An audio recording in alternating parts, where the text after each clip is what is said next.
Donc nous accordons à la société civile une place centrale parce que nous considérons que l'action de la société civile en faveur de la gouvernance démocratique et d'un développement équitable est extrêmement important.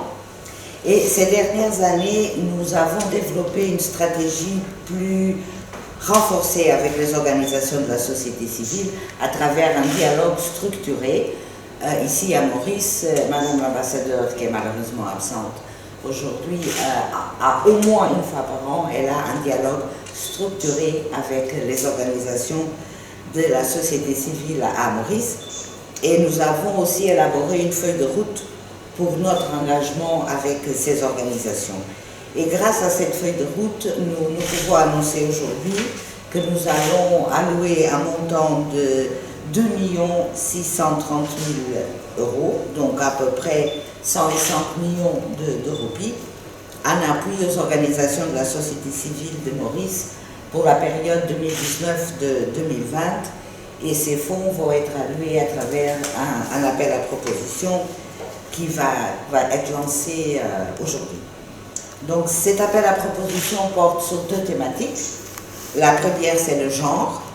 Il y aura des actions liées à l'égalité hommes-femmes, à l'autonomisation des femmes et des filles et à l'intégration des jeunes.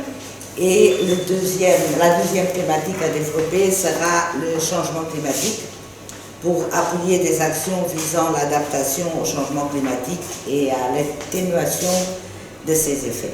Quel est notre objectif à travers cet appel à proposition? Donc nous voulons renforcer les réseaux de la société civile.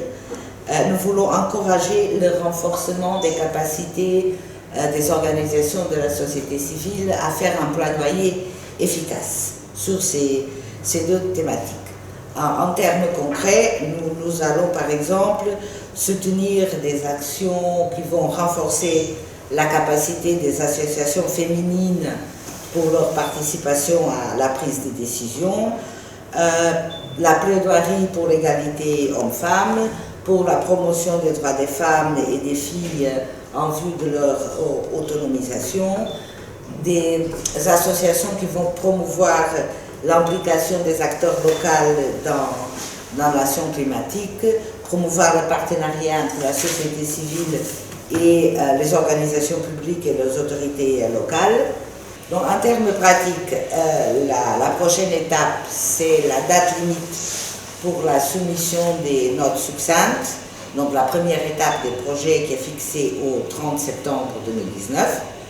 Donc toutes les organisations de la société civile sont invitées à soumettre leurs projets avant cette date. Nous allons organiser des séances de formation à Maurice et à Rodrigue pour les éventuels demandeurs. Donc comme ça on va bien expliquer à tout le monde qu'est-ce qu'il faut faire, quels sont les formulaires à remplir, qu'est-ce qu'il faut mettre dans les formulaires, parce que malheureusement par le passé il y a eu des très beaux projets qu'on n'a pas pu financer parce qu'ils n'étaient pas dans le bon format.